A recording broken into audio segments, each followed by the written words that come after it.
मिरज पंचायत समितीत भाजपला मोठा धक्का। महाविकास आघाडीचा झेंडा फडकला। सभापतीपदी काँग्रेस पक्षाच्या तन्वी कमलेकर, उपसभापतीपदी शिवसेना एकनाथ शिंदे गट पक्षाच्या ललिता शेजूळ।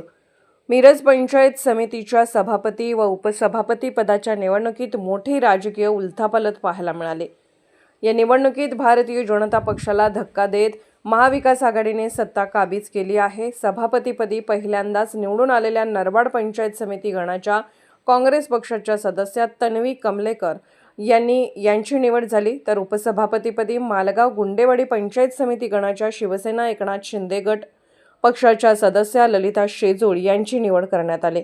मिरज पंचायत समितीच्या सभागृहात झालेल्या या निवडणुकीत महाविकास आघाडीच्या उमेदवारांना बहुमत मिळाले। त्यामुळे पंचायत समितीतील सत्तेचे समीकरण बदलले असून भाजपला मोठा धक्का बसल्याचे राजकीय वर्तुळात बोलले जात आहे। निवडणुकीनंतर सभापती तन्वी कमलेकर आणि उपसभापती ललिता शेजूळ यांचे कार्यकर्त्यांनी अभिनंदन करत जल्लोष केला। यावेळी समर्थकांनी फटाके फोडून आणि घोषणाबाजी करत आनंद व्यक्त केला। नवीन पदाधिकारी निवडून आल्यानंतर मिरज तालुक्यातील विकास कामांना गती देण्यासाठी सर्व सदस्यांना सोबत घेऊन काम करण्याचा निर्धार त्यांनी व्यक्त केला। पंचायत समितीमध्ये झालेल्या या सत्तांतरामुळे तालुक्यातील राजकीय समीकरणामध्ये बदल होण्याची चर्चा सुरू झाली आहे।